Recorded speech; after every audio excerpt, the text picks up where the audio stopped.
예, 안녕하십니까. 오늘 저하고 이 이야기는 여러분들이 갖고 있는 의문들을, 그 궁금증들을 풀어주는데 제가 특강을 하는 목적이 있는 것이지, 제가 일방적으로 많은 이야기들을 설명하는 것보다는 여러분들이 궁금해하는 것, 그동안에, 그리고 언론에 보도된 그런 내용들에 대해서 진위 여부, 이런 쪽 위주로 많이 좀 물어주세요.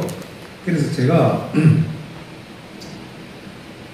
일단 제가 오늘 강의는 제가 왜 이 사건을, 박근혜 대통령 사건의 수사와 재판을, 그리고 탄핵 과정을 취재하게 되었는지 하는 그 이유를 제가 제일 먼저 말씀을 드리고, 그 다음에는 이제 박근혜 대통령 사건의 특징이 뭐냐, 이 박근혜 대통령 사건은 제가 나중에 말씀드리지만 주장만 있지 이게 증거가 없는 사건이에요.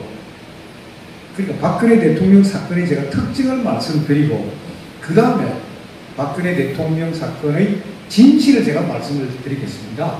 진실을 말씀드리고, 그리고 그 탄핵 당시의 분위기, 왜 탄핵이 되었느냐, 탄핵이 잘못되었다는 것을 이해하기 위해서는 탄핵 당시의 분위기를 여러분들이 아셔야 됩니다.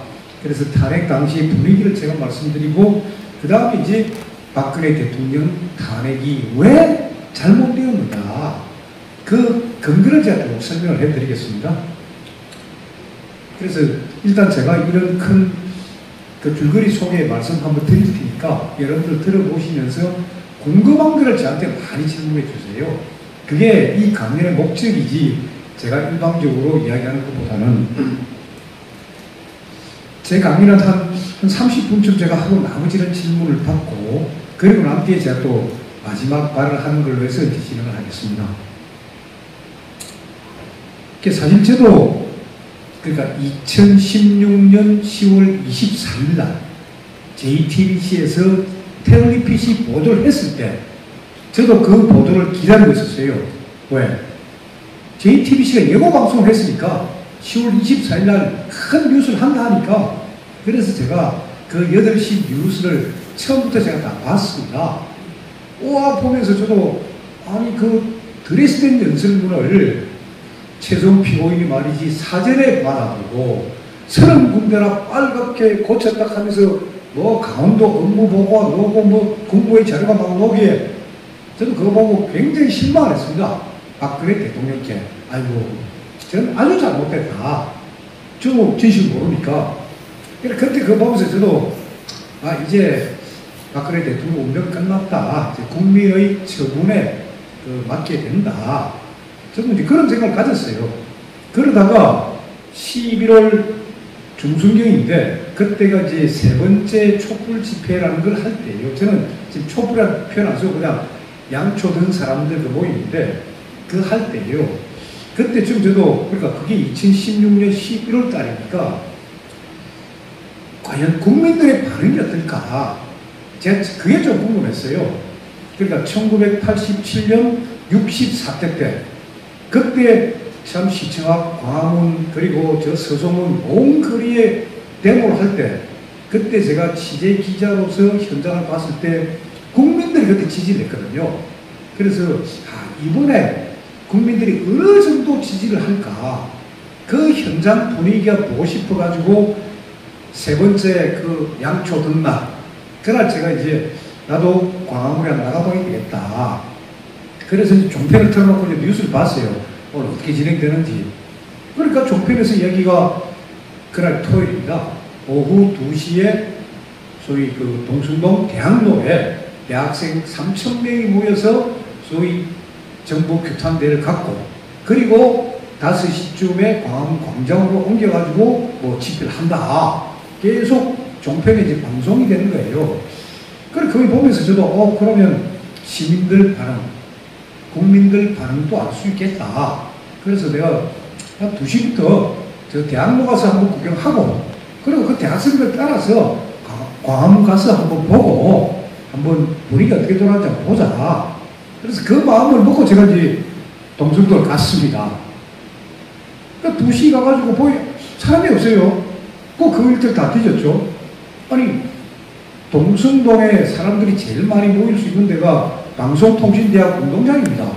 아, 거기도 없고, 저 피아노에도 없고, 골목에도 없고, 2시 반까지 있어봤는데 사람들이 없어요. 완전 종편이 그냥 엉터리보도 한 거예요. 그게 엄청난 실망을 해가지고 다시 이제 광화문에 가가지고, 그때 저도 사람들이 굉장히 많이 있을 것 같아가 제 후배 변호사를 하나 불렀어요. 야, 이 역사의 현장을 그냥 같이 한번 보자. 그리고 저 같은 경우는 이제 워낙 우파 기자로 알려져 있기 때문에 혹시나 어떻게 될지 모르니까 우리들이 같이 가자. 그래서 가가지고 이제 일단 7시부터 시작을 한다니까 그 청진동 해장국집에 들어가 일단 저녁부터 먹었습니다. 밥부터 먹어야 될 거 아니냐. 그래서 거기서 한 6시부터 이제 저녁을 먹으려고 앉아있는데 머리에 빨간 띠를 두르고 소위 말해가지고 박근혜 대통령 물러나라 하고 뭐 세월호 뭐 어떻고 하는 그런 이른바 대목분들이 그 해장국집에 한 8명이 쭉 들어옵니다. 돌아가지고 막 고함을 치고 하는 거예요. 그래서 제가 이 그 앉아있는 나이 드신 손님들 반응을 가만히 봤어요. 어떻게 하는지. 옛날 87년 그때는 대학생들 들어오려면 진짜 시민들이 박수를 쳐줬어요. 잘한다고. 아, 그런데 뭐 전혀 반응이 없어요. 사람들이. 그러니까 너 떠들어라. 듣기 싫다. 그래, 이 사람들 들어가고 하다 보니 냉담하고 하니까 저끼리 앉아가 뭐 소주 마시면서 막 과음을 지르는데 아무도 반응을 안 보이니까 뭐 그냥 소리도 쑥 죽더라고요. 그건 뭐 좀 이상하구나. 그래서 제가 이제 광화문 광장에 나가봤죠. 뭐 저는 양초 같은 건 안 들고 있었으니까 하고 가만히 보니까 뭐 운동권 뭐 데모선건 저도 대학 시절에 불렀던 노래니까 뭐 그것만 가만히 보고 있다가 7시쯤 되니까 이제 차근차근 앉으면서 그때부터 시작되는데 이제 험한 욕설이 나옵니다. 그래서 저도 그걸 따라할 수가 없으니까 빨리 자리를 피해야 되겠다. 이래 보고 있는데 아니 6시 반 7시쯤 되니까 젊은 사람들이 쫙 빠져나가는 거예요. 예, 집회를 하는 게 아니고. 그래서 그 틈을 타고 저도 빠져나왔어요. 그 소위 그 양초 든 사람 무리들 속에서 잘못하면 제 얼굴 노출될까 싶어서 있던 차에 뭐 사람들 좀 가버리더라고요. 그래 가만히 보고 이제 대충 숫자를 보니까 아이고 뭐 이 정도를 했는데 하고 다음날 신문 보니까 뭐 30만 명이 모였대요. 그래서 그걸 보면서 아 이거는 좀 이상하다. 그래 그때부터 제가 이제 뉴스를 다시 한번 꼼꼼히 봤습니다. 저도 기자 생활을 한 23년 했으니까 보니까 기사에 기본이 갖춰져 있지 않은 기사예요. 기사들이 전부 다가 뭐 이상한 사람 들먹여가지고 뭐 이 사람이 진술했다, 이 사람이 말했다는데 근거도 없고 그냥 주장만 하는 거가 있는 거예요. 아 이거는 좀 이상하다. 아 그리고 저는 이 박근혜 대통령을 그러니까 1987년에 그때 기자로서 제가 한 2번 만난 적은 있습니다. 그때는 박근혜 대통령이 이제 정치되기 전입니다. 그러니까 그때는 1976년 10월 26일 날 12.6사 때 박정희 대통령이 어떻게 돌아가셨고 그때 청와대 분위기가 어땠고 하는 그 부분을 취재하기 위해서 제가 박근혜 대통령을 그 야인 시절에 한 2번 그때 이제 조갑재 기자를 따라가가지고 제가 이제 받아 적는 기자로서 한 2번 뵌 적은 있지만은 박근혜 대통령 전혀 모릅니다. 그러다가 제가 2005년에 이제 언론계를 떠났기 때문에 박근혜 대통령 출범 이후에는 그 근처 갈 일도 없고 전혀 모르는 상태인데 동숭동 대학로에서 속았고 종편방송 속았고 그리고 광화문에 와서 보고를 한 뒤 제가 보고하고 보도한 거하고 너무 다르고 이거는 이상하다. 그때가 이제 11월 중순이에요. 그때가 어떤 때냐면 이제 그때 최서원, 안종범, 정호성이 세 사람이 구속된 상태에서 이제 20일이 되니까 기소가 된 거예요. 이제 재판이 시작될 그 시점이에요. 그래서 그렇다면 내가 법정에서 그냥 신문을 보고는 도저히 이 사건을 내가 알 수가 없으니까 법정에 가서 재판이 어떻게 진행되는지 한번 보자. 그래서 제가 이제 법정에 간 거예요. 그때 이제 제 자격은 그때 기자는 아니었고 이제 조갑재닷컴의 개건 기자. 그리고 뭐 기자증인이 뭐 명함도 없을 때입니다.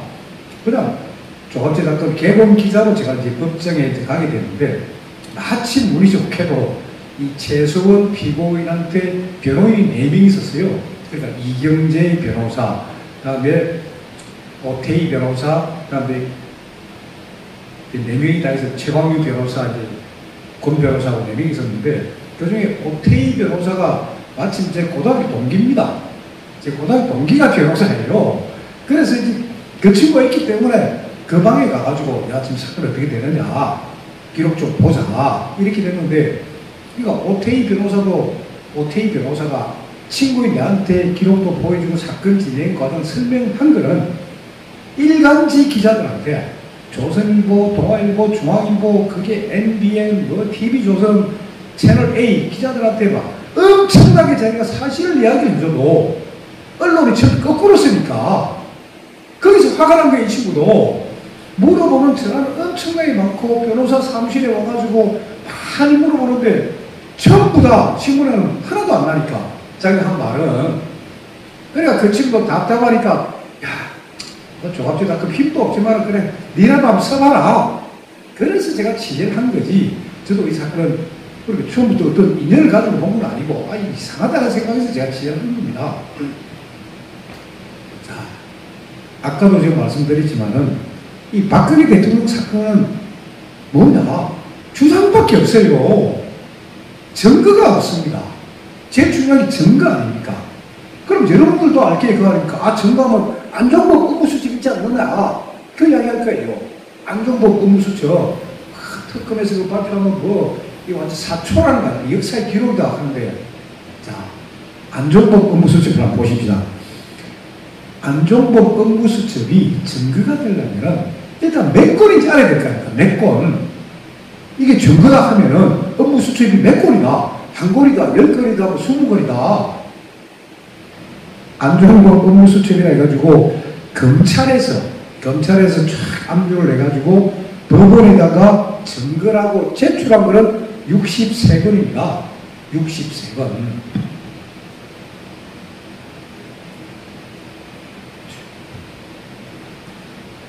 그러니까 이런 업무수첩이에요. 안종범이가 이런 업무수첩이 62건이고, 소위 청와대 업무수첩이 큰 거, 그건 한 건이에요. 그래가지고 63건입니다. 그러면은 제일 중요한 건 청와대 업무수첩 아니겠습니까? 크게 큰 쪽에서는 거. 이 수첩은 증거로도 취급 안 되고 검찰이 제시했는데도 이 수첩 62건인데 이 수첩 62건 중에서도 6개는 원본이 없어요. 원본이고 복사본이에요. 복사본 낸 거. 자, 그래서 1심에서 인정하는 게 뭐냐? 증거가 몇 개냐? 57건만 증거다예요.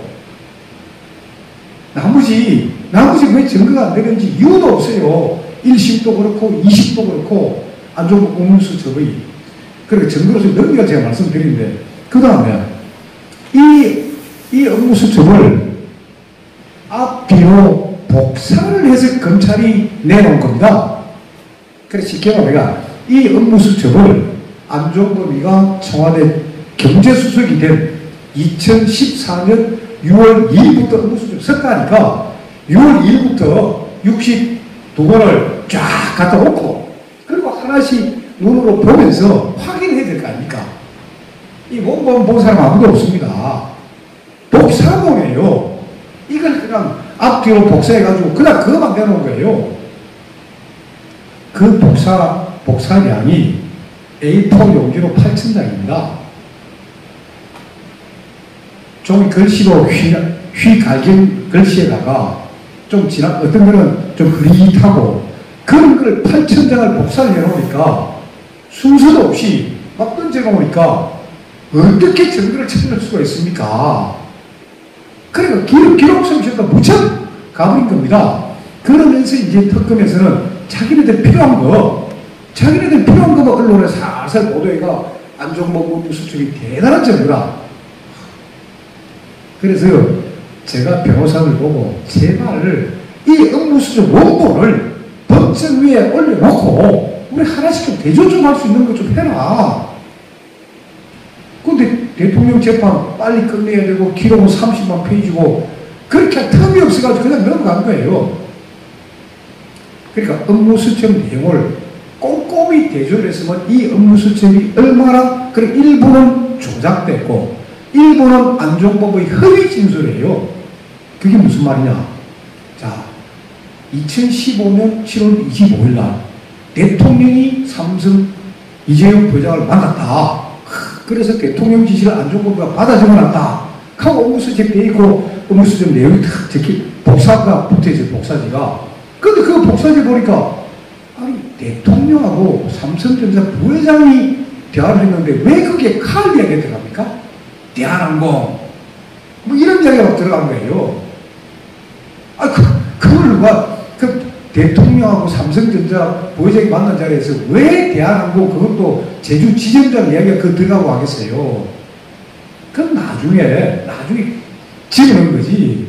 일단 그런 것도 있고 그 다음에 SK 89억 사건을 나중에 이제 박근혜 대통령한테 추가 기소하는 바람에 SK그룹의 최태원 회장, 그게 많은 관계자들이 조사를 받는데 그 중에 한 명이 이제 SK텔레콤 부사장이라는 이형희 부사장이에요. 이분이 안종범과 굉장히 친한 사람입니다. 이형이라는 부사장을 쭉 검찰이 수사를 하다 보니까 아니 안종범 업무수첩 중에서 아주 SK하고 관련된 부분이 많이 나오니까 물어본 거예요. 이게 무슨 내용인지 혹시 아세요? 안종범 업무수첩에는 이게 대통령의 지시사항이라고 적혀 있는데 아니 SK하고 이란 관계, SK하고 아프리카 관계 이게 있는데 이게 무슨 말입니까? 하니까 아 그거는 대통령이 이란하고 아프리카 순방을 앞두고 있을 때 그때 안종범이가 자기한테 전화해가지고 야 혹시 SK가 뭐 이란하고 무슨 특수한 관계 있냐? 아 이란에는 우리가 원유를 수입하고 있다. 혹시 또 아프리카하고 특수한 관계가 있느냐? 아 아프리카에는 우리가 원격 진료 사업을 하려고 지금 구상 중이다. 안종범 그걸 쓰면 그게 마치 대통령 지시 사항처럼 돼버린 거예요. 그러면은 검찰이 이런 사실을 확인했을 때는 이미 안종범, 최소원, 대통령 다 기소도 재판하고 있을 때입니다. 그럼 안종범 업무수첩이 아이고 본래 검찰이 받은 거하고 완전히 다르다. 증거가 완전히 조작됐다. 그러면 이 사건 자체를 다시 해야죠. 그냥 밀어붙인 거예요, 이 사건이. 그러니까 안종범 업무수첩 증거는요, 그 부분은 전혀 믿지 마시고 그 다음에 그럼 주장만 있다고 제가 말씀드렸는데 그 주장은 누구 주장이냐? 안종범의 주장, 차은택의 주장, 고영태의 주장, 김성현의 주장, 장시호의 주장, 김종호의 주장. 이 사람들이 주장이에요. 그런데 그 주장들이 전부 다 최서원 대통령 저쪽만 다 가리키고 저기서 다 했다고. 자, 제가 예를 하나 드리겠습니다. 여러분도 아마 고원기획 들어보셨을 거예요. 고원기획. 언론에 보도되지 않습니까? 고영태의 고에다가 최서원의 원자를 합친 회사가 고원기획이다. 전혀 아닙니다. 왜? 고원기획 법인 등기부 등본을 떼보세요. 그럼 주주가 누구고 공기인이 어떤 일을 했고 자본금 멸망하면 다 나올 거 아닙니까? 고원기획 주주가 누구냐? 공기획은 주주가 4사람인데 2사람이 51%, 2사람이 49%의 주식을 갖고 있습니다. 그럼 51%의 주식을 갖고 있는 사람은 누구냐? 차은택이하고 김성현이가 51%예요. 나머지 49%는 고영태하고 김수현이가 49%입니다. 자, 그러면은 차은택이는 아시죠? 아프리카 픽처스 그 광고회사 사장이면서 머리가 완전히 그 가발 쓰고 있는 친구. 그럼 김성현이는 누구냐? 김성현은 미르재단 사무부총장입니다. 김성현은 소위 그래픽 디자이너 출신입니다. 주로 이제 코엑스몰 캐릭터도 만들고 아주 그래픽 쪽에는 전문가인데 이 김성현이가 이혼을 하고 살 데가 없다 보니까 아프리카 픽처스 차은택 회사가 있는 그 회사 건물 소유주가 차은택입니다. 거기 옥탑방에 살았어요. 옥탑방에 살면서 차은택한테는 서너 살 어리다 보니 동생뻘로 그런 친구예요, 김성현이가. 그러니까 미래재단 로고, 용이 뭐, 가는 그 로고, 그것도 김성일이 작품이고, 미래재단 명함, 그것도 김성일이에요. 김성일이 그 정도로 그래픽에는 전문가입니다, 이 친구가. 근데 차은택이 그 옥탑방에, 소위 말해 월세도 안 주고 사니까, 다 차은택 유리한 대답 다 하는 그 친구예요. 그러니까 공격은 차은택이하고 김성일이 51% 주식. 그 다음에 또 갖고 있는 누구냐? 고영태하고 김수현. 김수현은 아실 거예요. 김수현 녹음 파일. 그러니까 고영태의 후배면서 고영태 밑에서 봉급을 받고, 최성훈이가 봉급 준 게 아닙니다. 고영태 밑에서 월 350만 원의 봉급을 받고, 그러면서 고영태의 7인방 친구들, 고영태, 노성일, 박헌영, 거기에다가 이현정, 유상영, 최철, 그리고 김수영. 이 7사람의 모든 대화 내용을 녹음한 김수영 녹음 파일의 주인공입니다. 김수영. 그리고 49%는 고영태하고 김수영의 지분이고 51%는 차은택하고 김성일이 갖고 있는 회사가 고원기획입니다. 최선호 전혀 관계없어요. 근데 언론에서 그냥 고영태의 고에 최선호의 원이다. 그 선동에 확 속아갑니다. 자, 또 하나. 여러분, 동계스포츠 영재센터라는 거 아시죠? 동계스포츠 영재센터. 소위 말해가지고, 이제, 과거 전직 국가대표를 지냈던, 소위 빙상하고 선상, 스키하고 이 스케이트 이쪽, 이 은퇴한 국가 선수들이 소위 스포츠센터를 만들어가지고, 영재, 어린애들을 키운다 하는 거. 이게 동계스포츠 영재센터인데, 이걸 뭐, 최소리가 해가 만들고 그 대통령이 그 돈 조작했다. 그 전부 다 거짓말입니다. 그것도. 그럼 이거 누가 만들었느냐? 이거는 장시호하고 김동성하고 이규혁이가 만든 겁니다. 이거는. 자, 우리가 이 대통령 사건을 보면서 아주 중요한 이게 어떤 사건 기점이 있어요. 보는 걸 잘 봐야 되거든요.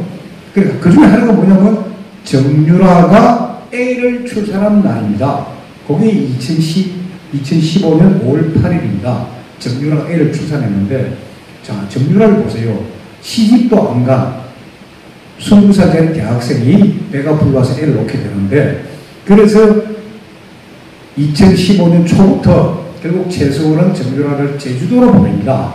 창피하니까 제주도로 보내는데 왜 제주도를 보내느냐? 장시호가 제주도에 살았거든요. 장시호가.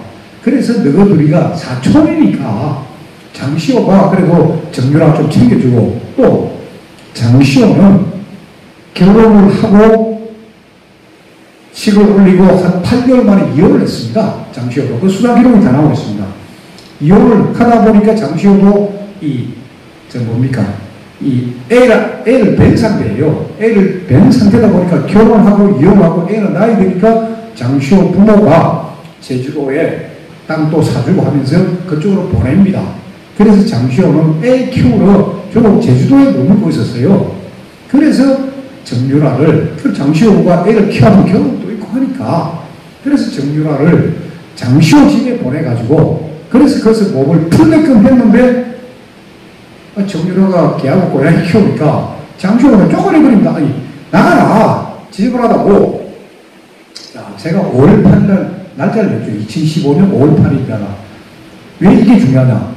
2015년 7월 14일이 동계스포츠 영재센터가 사단법인으로 설립된 날입니다. 자, 보세요. 최소원이가, 아니, 그러니까, 최소원이가 장시호를 왜 해가지고, 야, 이거 니 만들어가지고 이런 건 해라. 딱, 정유라가 5월달에 애 놓는데, 그저 이미 장시호하고 틀어져, 장시호 지금 쫓겨난 상태인데, 장시호가 그런 거 만들었는데, 아니, 최소원이가 도와주겠습니까? 자기 딸내미한테 제일 관시한 그 사촌애를 도와주겠습니까? 시점 보면 안 맞아요, 이거. 그리고 수사 기록을 보면은 장시호가 이제 제주도에서 애 키우고 살다가 애가 7살쯤 되니까 이제 최소한테 계속 부탁합니다. 이모, 나도 서울에 가서 좀 데려가서 살게 해줘라. 근데 장시호는 부모는 재산이 많아요. 부모는 재산이 많은데 서울에 집이 없단 말입니다.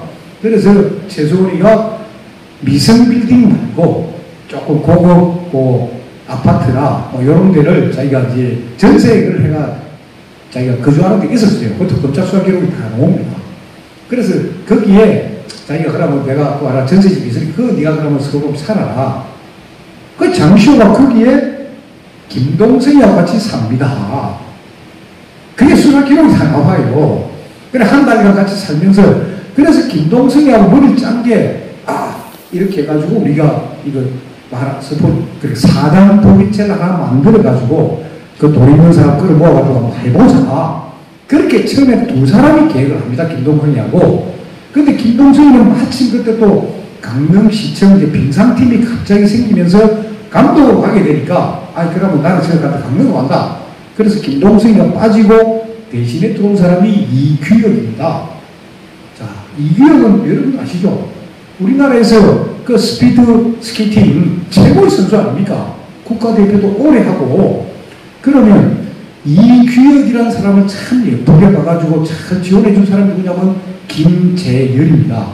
김재열이라는 사람이 제1기획의 스포츠 담당 사장입니다.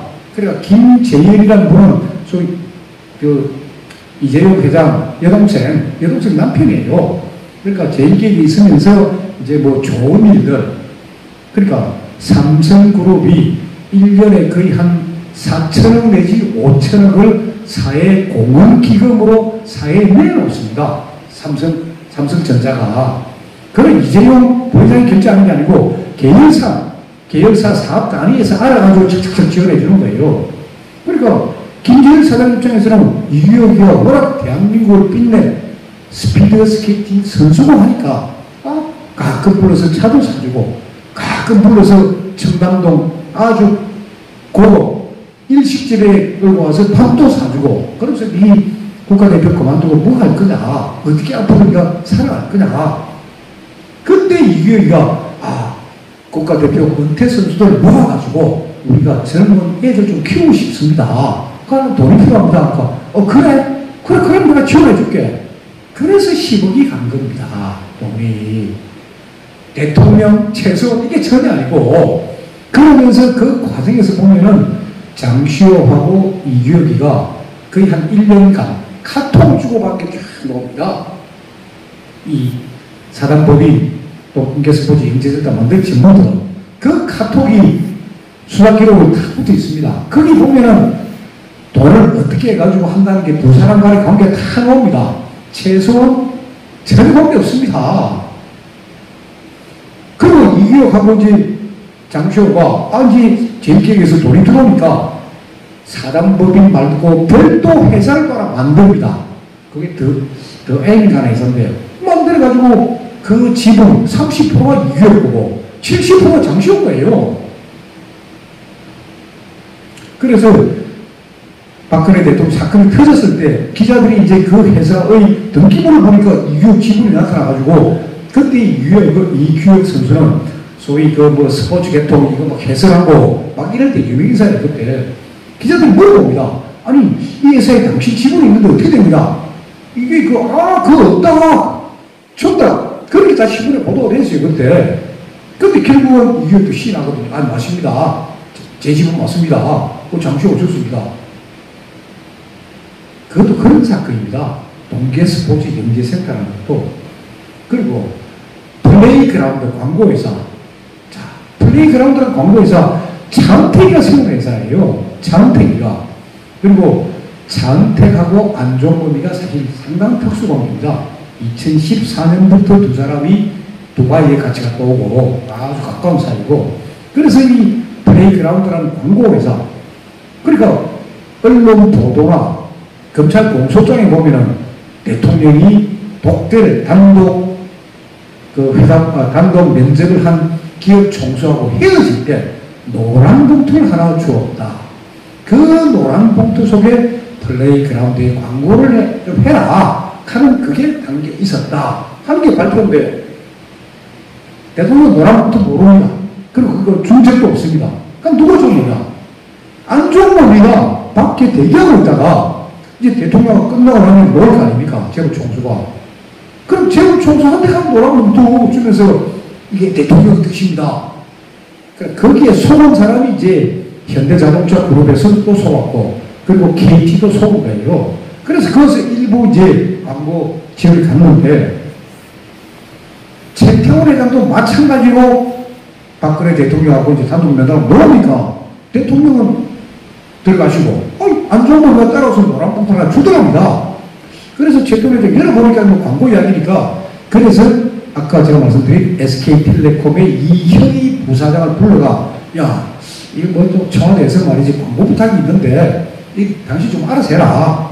그래서 이현희 부사장이 이제 그 노란봉투를 받아가지고, 그 연락처가 좀 모으니까 병원 붙어 있으니까 그리고 이제 전화를 합니다. 그리고 처음부터 SK라 할 수가 없으니까 여기 부사장이 저희 회장님께서 그 청와대 계신 높은 분으로부터 연락을 받아가지고 뭐 좀 도와주라고 하는데 뭐 도움 받을 거 없습니까? 그러니까 여기 부사장이 예를 들어 SK고 청와대로부터 이 노란봉투 받았습니다. 그래서 광고 드리겠습니다 하면 이 전화 받은 직원이 예! 하고 지금 그대로 광고 받았을 거예요. 근데 이현희 부사장이라는 사람이 말을 부드럽게 하니까 그 뭐 했는데요? 이래 되는 게 이렇게 되어버린 겁니다. 그래서 이 부사장이 최태원 회장한테 보고를 하죠. 전화를 하니까 전혀 청와대하고 교감은 없는 것 같습니다. 어떻게 할까 그러니까 한 번 더 확인해보고 우선 가더라고. 그래서 이 부사장이 다시 한번 전화해가지고 이 가급적 SK라는 이야기도 안 하고 대통령이라는 이야기도 안 하고 경제수급 이야기도 안 하면서 혹시 우리가 뭐 광고 지원할 거 없는지 알아보라는 지시를 받고 전화를 드렸으면 하는데 이쪽은 지금 연락이 안 되니까 모른다 하니까 그러니까 최태원 회장은 그럼 없는 걸 해. 그러니까 차은택하고 안종범이가 현대자동차하고 KT한테는 소위 슈킹을 했습니다. 그 돈. 그러나 다른 데는 이 부사장이 확인해 보니까 이 장난이에요. 대통령 전혀 무관함. 그리고 이 플레이그라운드에 이제 재무이사라고 있는 사람이 장순호라는 사람인데 이 사람이 이제 검찰 진술할 때 보면 뭐라고 하냐면 플레이그라운드에 소위 현대자동차하고 KT에서 광고 들어오자마자 바로 그 돈을 아프리카 픽처스로 다 빠져나갔다 해요. 그럼 주인이 누굽니까? 차은택이가 다 들어간 거예요. 그러면 당연히 검찰이 플레이그라운드 자금 추적, 아프리카 픽처스 자금 추적을 해야죠. 그게 없어요, 수사 기록에. 그래놓고 기록은 많고, 그러니까 판사들도 그냥 검찰 공소장대로 그냥 뺏긴 거예요. 플레이그라운드 광고 이렇게 해서 강요했다. 증거가 없습니다. 전부 다 이 사건들이. 저도 기록을 보고 깜짝 놀랐거든요.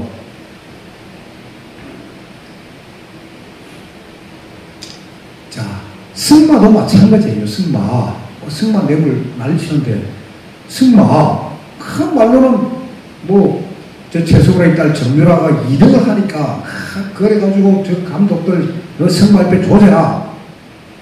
청와대에서 그런 짓이 한 적이 없습니다. 그건 어떻게 증명이 되느냐.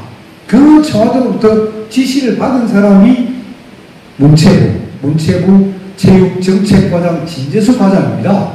그럼 진재수 과장이 청와대에 교문수석실, 교육문화수석실 전화를 받았죠. 교육문화수석실 행정관에 전화해가지고 왜 대통령 배 승마대회가 서울에서 열려야지 왜 지방에서 열리느냐. 그거 알아보고 보고해라 해요. 청와대 지시가. 그래서 진재수 과장이 과천에서 이제 마침 승마대 열리니까 그 현장을 가본 거예요. 한번 물어보니까 우리나라 승마는 이제 과천에 하나 있고, 그 다음 전부 경북 상주에가 있습니다. 상주가 국제 승마 도시예요. 거기서 해마다 한 10여 건의 세계적인 승마대회도 열리고, 상주에서 다 열리는 게 당연한 거예요. 그래서 상주도 가서 보고 오고, 자기가. 그래, 다 보고, 이건 승마대회는 상주에서 열리는 게 맞습니다. 그래서 대통령배 승마대, 너 신경 좀 써라. 그게 다인데, 이게 그냥 바보로는 이상한 대한승마협회 전무, 그 사람의 그 사람의 어떤 악감정, 이게 다 플러스가 이래 버리는데, 승마 뇌물 사건의 진실은 뭐냐? 그런 결국 2020년 내년 동경올림픽 때 승마 쪽에 대한민국이 유능한 선수를 보내겠다.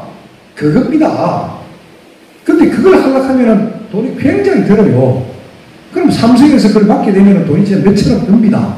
그러니까 삼성에서도 아니 소위 독일에서 가서 독일에서 훈련을 하고 독일의 소위 컨설팅 회사 한다니까 그래 그럼 돈 얼마냐? 토탈 213억입니다.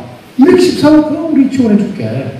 그래 돼서 시작이 된 거고 그러면 승마 선수도 정유라 혼자가 아니에요. 이미 다 선발이 됐고 그 중에 2명은 독일까지 옵니다. 다. 그런 건 전혀 신문에 보도가 안 되니까.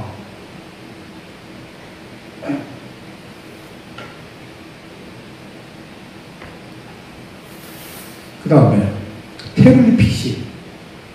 태블릿 PC는 쉽게 말해서 딱 정리하면은 2012년 대통령 선거 기간 중에 그때 박근혜 대통령 후보가 전국을 돌아다니면서 하루에 5번, 6번씩 연습해야 되니까 거기 필요한 연설문, 그 연설문 작성이나 수정 과정에 최수원 피고인이 약간 개입한 그 증거, 그리고 2013년 박근혜 정부 출범 직후에 대통령 그 여름 별장 사진, 저도 사진, 그리고 대통령 기념 우표 사진, 그 사진들을 어떻게 하면 좋겠느냐.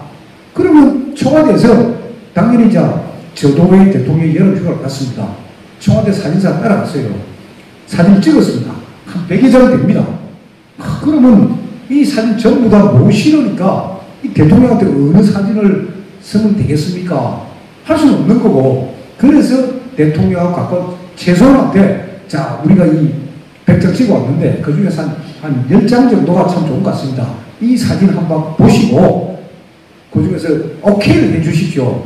그래가 청와대 홍보수석실에서 그렇게 공문을 서류를 만들어가 최소한한테 공용 메일로 보낸 거예요. 태블릿 PC가 아니고 공용 메일로. 그게 지메일입니다. 지메일로. 그래서 최소한은 자기 데스크탑 노트북으로 그걸 본 거예요.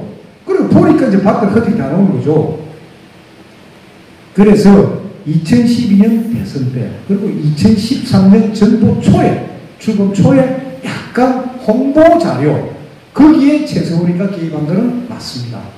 그래서 대통령께서도 태블릿 PC 보도가 탁 됐을 때 그 다음날, 그리고 연설문 2012년 대통령 선거 기간 중에 연설문 작성에 최서원이가 도와줬고, 그리고 정부 초 보좌진이 거쳐지기 전에 그때 홍보자료, 연설문 아닙니다. 홍보자료 작성에 도움을 줬다. 대통령 거짓말 안 하신 거예요. 있는 대로 말씀하신 거예요. 그게 진실입니다. 그리고 나머지는 정호성 비서관이 최소원 피고인한테 이거 강원도 업무 보고 이거 당신 고향이니까 이거 참고하세요. 그것도 청와대 문건 자체를 청와대 쾅 찍힌 문서를 보내준 게 아니고 그걸 정호성이가 핸드폰에 컴퓨터로 쳐가지고 한글로 쳐가지고 그걸 보내준 거예요. 그게 180몇 건입니다. 그게 무슨 공무상 기밀입니까? 청와대 문건을 그대로 팩스에 보내줬다는 문제가 되지만은. 그러니까 2012년 대선 기간 중에 있었던 연설문, 2013년 거의 한 6월 무렵에 여름휴가 관련된 그 무렵의 홍보 자료, 그리고 정호성 비서관이 개인적으로 참고하라고 보내준 자료, 거기에 있는 게 태블릿 PC입니다. 근데 이게 2014년부터 2년 동안 이게 완전히 방전이 됩니다. 거의 소위 말해서 창고소에 가 있는 거예요. 이게 어떻게 JTBC에 갔는지 그게 지금 제일 의문입니다. 저도 지금 그걸 지금 계속 추적하고 있고, 그리고 이 속에 드레스덴 최소한 보지도 안 했습니다. 서른군데 수정 안 했습니다. 드레스덴. 그거를 서른군데 수정했고 최소한이가 사전에 봤다는 것은 JTBC 기자들이 사실을 알면서도 완전히 조작을 한 겁니다, 이게. 그거는 지금 법정에서도 드러났어요. 그러니까 검찰에서 태블릿 PC 검정 감정 계속 안 된다 하다가 2017년 10월 달에 처음으로 이제 법원의 검정 감정 해라 해가지고 청소해서 와가지고 이거 이머징을 하고 그리고 이제 국가수에서 감정을 합니다. 그 보고서가 65페이지입니다. 거기 딱 보면 이 태블릿 PC에는 문서 수준 기능이 없다. 이 태블릿 PC는 소위 그 지메일 열어볼 수가 있어요. 지메일 하나 깔아놔가지고 그거 열어보는 거 그거는 가능해요. 문서 수준 못해요 이거. 그래서 재판할 때 심슨 기자 안차로 불러놓고 보세요.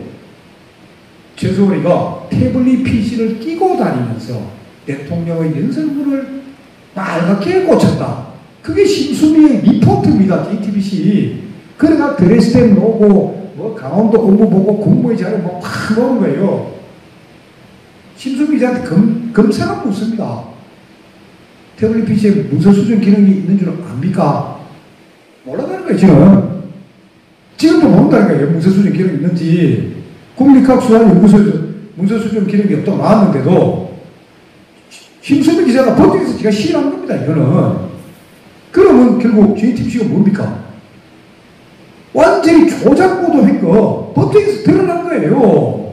법정에서 지금 변희재 피고인이 받고 있는 소위 혐의가 이런 다른 내용들이 있다 보니까 지금 이제 2년의 지금 실형을 선고받고 저는 있지만은 태블릿 PC 이 소위 조작인 거 그거는 JTBC도 인정을 합니다. 지금 법정에 다 밝혀졌어요. 지금 2심에서 이제 밝힌 게 뭐냐? JTBC가 어떻게 입수해서 어떻게 조작했는지 그것만 드러나면 이제 태블릿 PC 진실이 드러나는 겁니다. 그런데 지금 보세요. 뭐 한국당의 뭐 오세훈 후보 뭐 태블릿 PC 법정에서 말이지 주장이 다 사실이 아닌 걸로 판명되지 않았냐는데 아니 기록에 다 나와 있고 제가 여러 번 제 유튜브 방송도 하고 많은 보도가 있었는데도 참 뭐 태블릿 PC 뭐 조작이 없었다는 거 그건 전혀 아닙니다. 그리고 JTBC 기자들도 알고 있어요. 예. 그럼 문제는 뭐냐? 입수 과정이 불투명합니다. 상당히 문제가 있고 의도를 가진 거고 그리고 아무것도 없는 내용을 완전히 조작해서 보도를 해버리거든요. 수정도 못된 걸 수정했다 하고 조작 보도한 거 그 책임 있지 않습니까? 그럼 거기에 도움을 준 게 누구냐? 그게 검찰입니다. 그러니까 JTBC가 소위 그 18날, 10월 18날 입수했다. 고영태처에서 입수했다. 그리고 10월 24일 보도를 하면서 바로 검찰이 주어버립니다. 이거를 안 갖고 있고 모든 책임을 검찰에 떠넘겨버립니다. 공범으로 검찰을 만든 거예요. 거기에 같이 등단을 춤춘 사람이 서울중앙지검 1차장 노승근 검사입니다. 그 사람이 태블릿 PC는 독일의 쓰레기통에서 심수미 기자가 주소한다. 뭐 그렇게 발표한 사람. 그래서 이 태블릿 PC는 특검을 해야 됩니다. 왜? 저 JTBC에서 소위 홍석현 회장, 손석희 대표 그리고 기자들 거기다가 현직 검사들 다 관련이 돼 있으니까 이걸 누가 할 수 있습니까? 특검밖에 할 수 없죠. 그래서 특검하는 게 당연한데 지금 이제 한국당 전당 당대표가 끝나고 어떻게 될지 한번 지켜봐야 됩니다. 이걸 특검을 해야 JTBC의 그 조작 보도 태블릿 PC를 조작했다는 게 아니고 보도를 조작한 거예요. 보도를.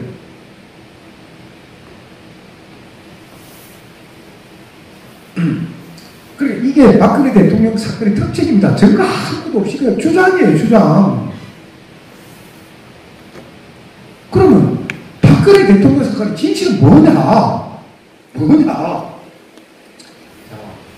TV조선 이진동 기자가 최초의 취재기자입니다. 이진동 기자. 이 친구가 2014년 10월 달에 소위 고영태를 처음 만나거든요. 만나가 이야기 듣고 신사동 의상실 CCTV 설치하게 하고 그거 화면 보고 말입니다. 이영선 행정관이 전화 받아가지고 이 자기 와이셔츠에 닦아가지고 탁 건네주고 하는 거. 그래요. 이 이진동 기자가 2014년 10월 달에 고영태로부터 제보를 받고 쫙 취재를 해봤는데 이 친구도 믿을 수가 없거든요. 보도를 못합니다. 첫 보도를 언제 하느냐? 2016년 8월 26일이에요. 2014년 10월 달에 제보를 받고 첫 보도는 2016년 8월 26일 날.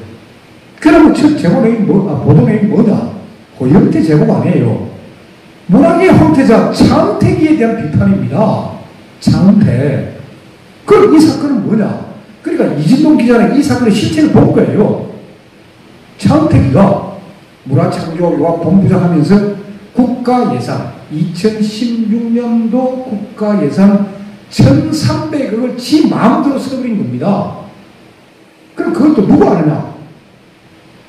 여러분 국회 청문할 때 여명숙이라고 안경 낀 여자, 막 모든 여자, 여명숙이라는 여자가 차은택 후임을 그 문화정책 본부장입니다. 그 가서 보니까 2016년 4월달에 이제 부임을 했단 말입니다. 자기는. 그러니까 2016년도 예산 이미 다 써버린 거예요. 차은택이가. 거기에다가 또 한 70몇 억 남았는데 이거는 차은택이가 지정한 예산이니까 쓰지 마라. 그래서 여명숙이가 문책에다가 예산 사용 내역서 영수증 안 해놔라. 그 문책에서 안 주니까. 그러니까 여명숙도 아니 이거 괜히 내가 오래 했다가는 내가 모든 걸 뒤집어 쓰겠다. 걔가 한 달 만에 그만두면서 이 내용을 이진동 기자한테 다 알려줍니다. 와, 내가 가보니까 말이야. 차은택이가 1,300억 유혹했고, 문책을 위에서도 다 봐주고 있고, 여명숙하고 이진동 기자가 66년 말띠 동갑입니다. 그 자세히 쭉 모읍니다. 두 사람이 어떻게 만나고 이야기해주고 하는 것들이. 그러니까 이진동 기자는 처음 쓸 때는 이거 차은택이를 잡으러 쓴 거예요. 차은택. 그 다음에 김종 문체차관. 그 다음에 미르 제도도 하지만은 최소한 이야기는 끄집어내지도 못합니다. 그 관계가 없으니까. 그럼 이렇게 사건을 바꾸고 누구냐? 이진동 기자로 하여금. 그게 윤석열 검사입니다. 윤석열. 그러니까 윤석열 검사는 늙은 나이에 검사가 돼가지고 꼭 검사하다가 잘 안 되고 하니까 옷을 벗습니다. 옷을 벗고 태평양 법무법인에 가서 한 1년 동안 변호사 합니다. 하다가 이제 노무현 딱 정부 들었을 때 다시 광주지검 검사로 내가 다시 검사해야 되겠다고 다시 검사가 됩니다. 검사가 돼가지고 뭐 변두리 돌고 나이도 많겠다. 그러면서 큰 사건 못하고 이러다가 이제 BBK 특검할 때 BBK하고 다스 관계, 이명박 관계 그 할 때 거기 특검 파견 검사로 가가 이명박 대통령 당선인가 BBK는 무관하다. 그 발표를 하면서 크게 부상이 되고 그래서 이명박 정부 때 소위 서울중앙지검 특수부장으로 좋은 자리에 탁 갑니다. 윤석열이가. 그래가 이제 특수부장 됐으니까 이제 폼도 좀 잡고 서울시장 좀 하려하는데 검찰총장이 최동욱으로 바뀌면서 국정원 댓글에서 네 수사해라. 처음에 윤석열은 안 하겠다 했어요. 그거는 이거 뭐 실수도 안 들어가고 내가 못하겠으면 되는데 하다가 결국은 그게 잘못되고 국정원 직원들 그냥 허락도 안 받고 가택수색하는 바람에 그게 문제가 돼가지고 대구 고검으로 쫓겨갑니다. 2014년도에 윤석열이가 대구 고검으로 쫓겨가가 2년 동안 근무하다가 그렇다면 보통 이제 옷 벗으라는 이야기예요. 검찰에서는 2016년도에 대전 고검 검사로 다시 갑니다. 고검 검사가 승진도 못하고 고검 검사로 가는 거라고 완전히 이제 옷 벗으라는 이야기인데도 윤석열은 대전 고검에 가고 오다 먹고 버티고 있습니다. 이진동 기자는 옛날 신정아 변양균 사건 그때 같이 수사도 하고 하니까 서로 친하단 말입니다. 검사고 기자로서. 근데 이제 이진동이가 나이는 윤석열이가 제일 많습니다. 60년생입니다. 윤 선배 이런 사건이 있는데 내가 좀 잘못 좀 받겠습니까? 모르고 의상실에 CCTV 하나 설치해가지고 이거 영상을 땄는데 이게 법적으로 안 걸리겠습니까? 그래? 들어보자. 그러면 안 걸린다. 그러면서 지금 보니까 뭐 이런 미르 재단하고 이런 게 있습니다. 하니까 윤석열이가 그거는 말이야 박근혜 대통령이 퇴임을 대비한 제2의 1회 재단이다. 그렇게 몰아붙여야 돼. 이 사건의 큰 틀을 코치를 해준 게 윤석열입니다. 그러면서 윤석열이가 야 TV조선 혼자 힘으로 하면 약하다. 그래서 내가 다른 저 좌파 언론들 내가 연결시켜줄까? 그러니까 이니까 다른 기자한테 알리지 마십시오. 하는데 한겨레 신문 김의겸 기자한테는 알려줍니다. 윤석열이가 야 이 미르재단은 제2의 1회 재단이고 지금 TV조선이 열심히 보도록 하고 있는데 지금 청와대에서 막고 있다. 너가 나서야 된다. 그럼 이걸 건드려야 박근혜 정권의 운명, 명줄을 끊는다. 그렇게 쫙 얘기합니다. 날짜가 다 나옵니다. 2016년 8월 19일 날 윤석열과 김의겸이가 전한 내용 다 나옵니다.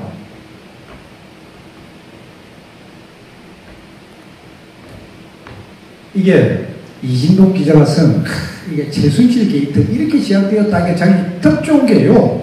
이 보면 윤석열 검사고 주말에 그래 윤석열이가 대전에 있으니까 주말에 서울에서 만나가지고 이거 CCTV 영상 이거 공개도 됩니까? 물어보니까 야 공개해가지고 벌금이야 걱정하지 마. 이 책 다 나오고 있습니다.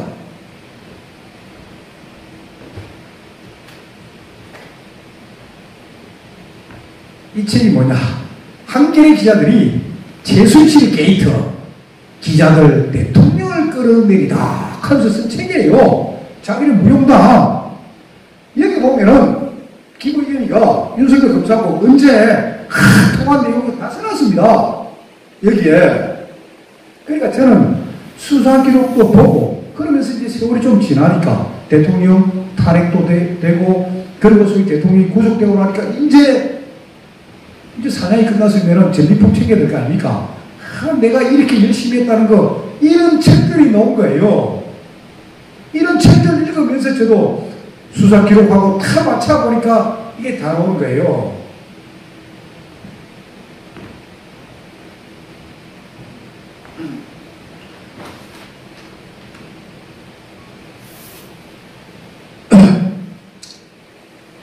그래서 처음에 이제 이진동 기자가 혼자 할 때는 차은택, 김종, 그리고 미르재단 설립 과정의 의문, 그러니까 미르재단은 한마디로 이야기할 때 대통령 전혀 무관하고 안종범하고 차은택이가 합작해서 만든 재단입니다.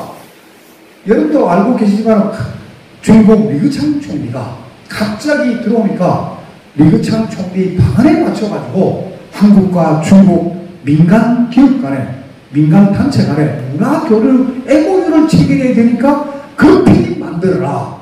그렇게 대통령이 지시하셨다 하는 게 안종범 주장이고, 그게 전 언론에 그래 보도되어 있지 않습니까? 리그창 총리 방안에 맞춰서 미르재단 만들었다. 자, 그러면은 대통령께서 다 주장했지만 나는 리그창 총리 미르재단 만들라고 지시한 적 없다.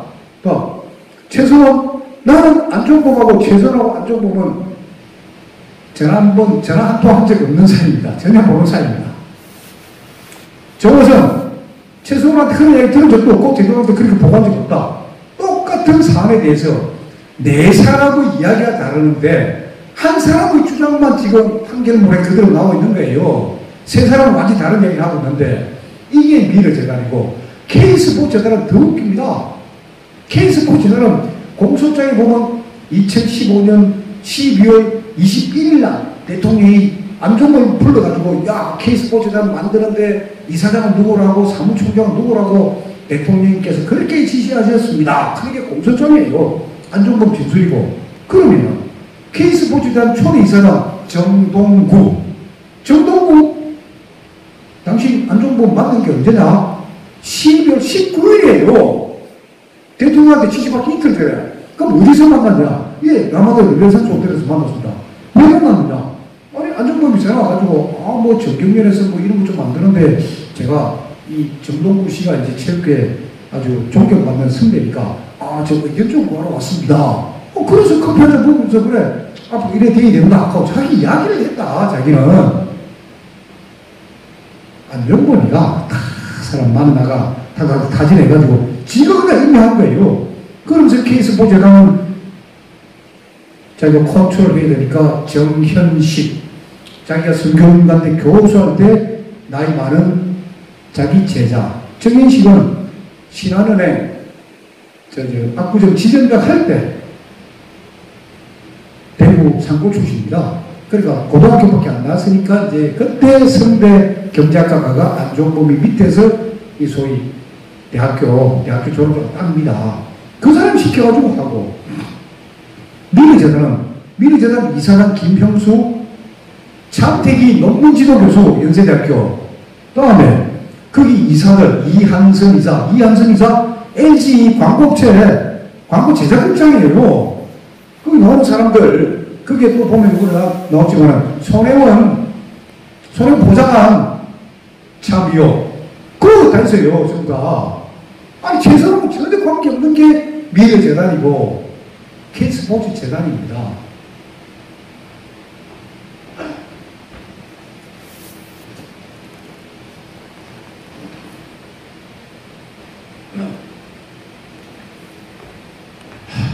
그러면 왜 그때 자 윤석열, 이진동, 김의겸 이런 기자들이 왜 이렇게 되고 이런 분위기가 가능했을까? 대통령이 이 탈핵이라는 이런 분위기가 왜 가능했을까? 우리가 이 부분을 알아야 됩니다.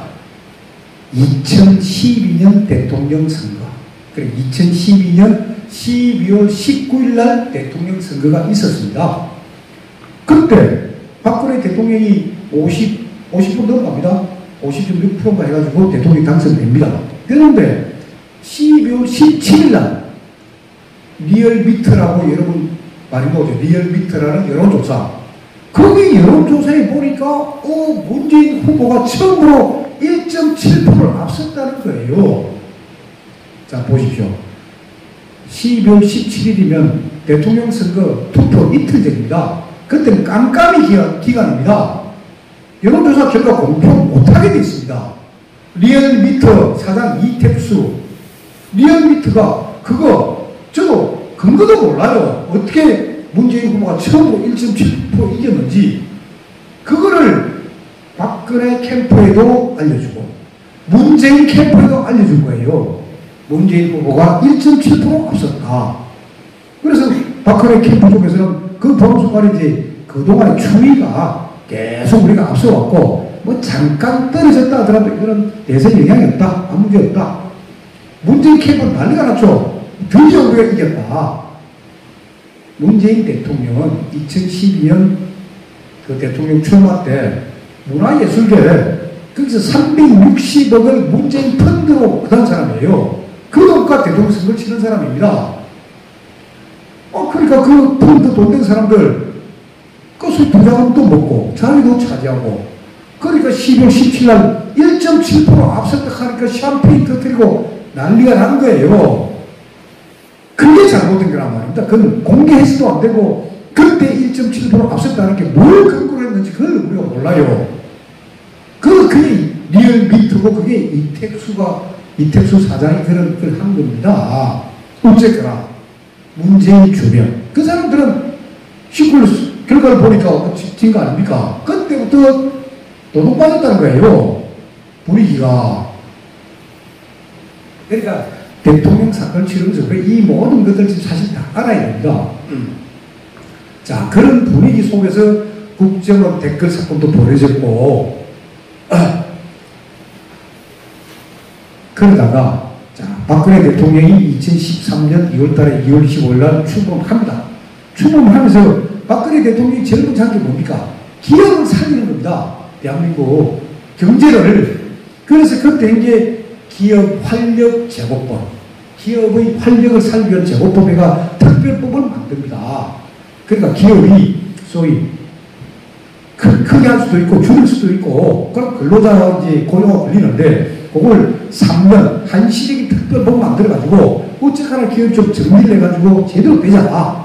그리고 서비스 산업 뭐 바꾸고 그래서 기업 활력 제고법을 국회에서 다 통과를 합니다. 그거는 그래 되니까 민노총에서는 70만 개 일자리가 사라졌다고 난리를 치고 막 대들기 시작하고 이 정부에 거기에다가 이제 서비스 산업 발전법 이런 법들을 이제 막 하려하니까 다 때리박은 거예요. 거기에다가 자 결국 우리나라 연금 개혁을 해야 됩니다. 공무원 연금, 교직원 연금, 군인 연금 이거 개혁을 해야 대한민국이 그래야 국민연금처럼 제대로 가는데 물론 그분들은 다른 그 대기업 근무자보다는 조금 봉급 적게 받는 있죠 공무원들이 있는데 대통령이 그 칼을 빼들 거 아닙니까 공무원 연금 개혁. 그래서 언제까지 그걸 통과를 시켰습니다. 그거는 그러니까 이제 공무원부터 선생들이 난리가 난 거죠. 그 다음은 우리다. 대통령이 힘을 가지면은 그러다 보니 결국 2016년 4월 총선 때 결국 공무원 조직하고 이런 조직들이 반발하면서 참패를 해버립니다. 그때 분위기가. 그러니까 대통령이 조금 더 힘을 갖고 비축을 해가지고 갔어야 되는데 막 밀어붙인 거예요. 기업활력 특별제보법도 만들고 공무원 연금 개혁하고 그 다음에 통진당 해산 가고 정교조 법외노조 인정하고 막 때리 위에 붙이니까 엄청난 역풍을 맞은 겁니다. 이게. 그게 이제 결정타가 뭐냐. 2016년 10월 1일 날 국군의 날 때 대통령 전 세계가 지켜보는 국군의 날 기념식에 대통령이 북한을 향해서 한마디 하지 않았습니까? 북한 동포 여러분 자유 대한민국으로 오십시오. 그거예요. 그런데 이미 북한은 굉장히 위기였습니다.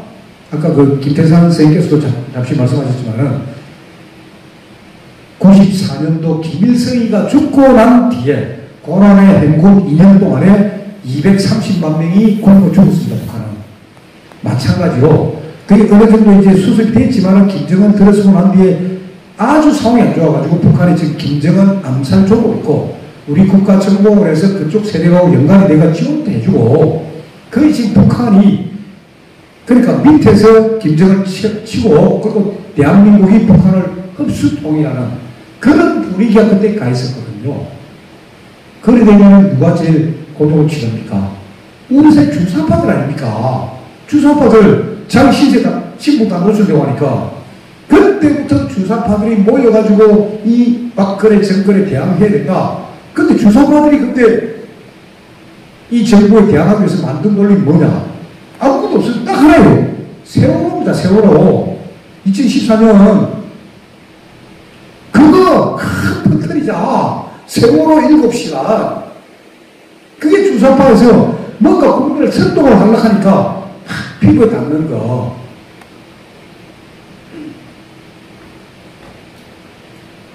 거기다가 이제 소위 보십시오. YS 경상도 대통령 됐고 DJ 전라도도 안 했는데 충청도가 대통령 못한 거예요. 충청도가.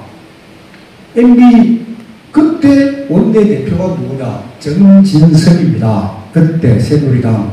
정진석이 충청도 정성모라고 옛날 내무장관 아들이에요. 한국일보 기자다가 이제 국회의원 돼가지고 정진석이가 결국 충청 대망로 충청도 우리 하자.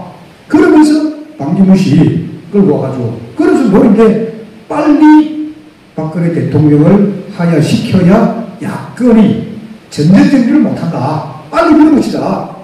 그래서 특검법도 통과시키고 소위 말해서 국회에서 탄핵소추 그것도 통과시키고 그런 난리를 친 겁니다. 물론 그 공무원에 멘트 홍석현이라는 사람도 대통령한테 대보라고 대거에 서쳤고 말입니다.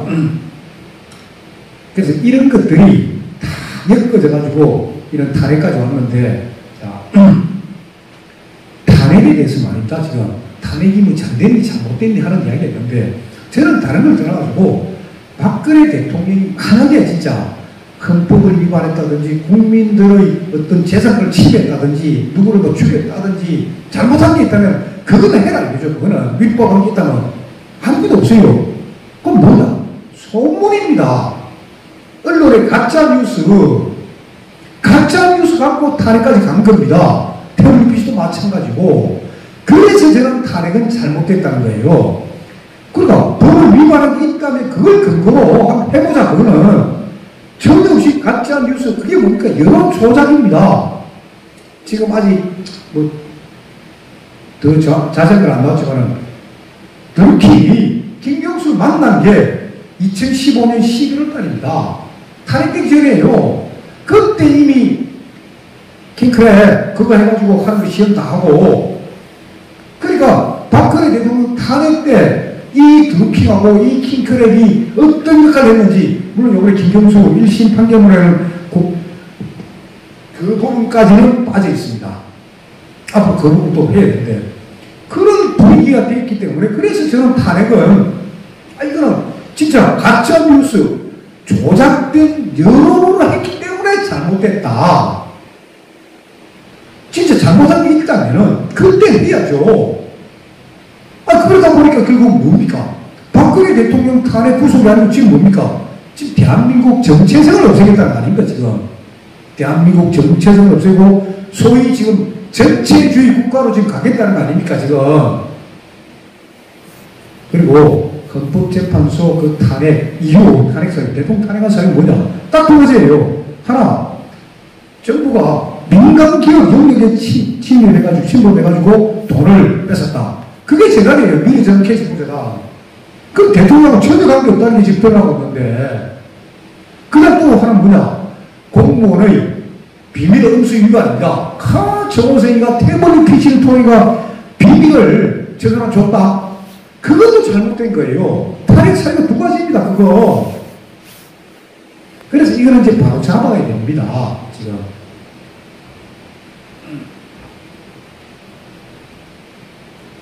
특히 그 헌법재판관들이 그 판결문, 탄핵 결정문 끝에 뭐 헌법 수호 의지가 없었다?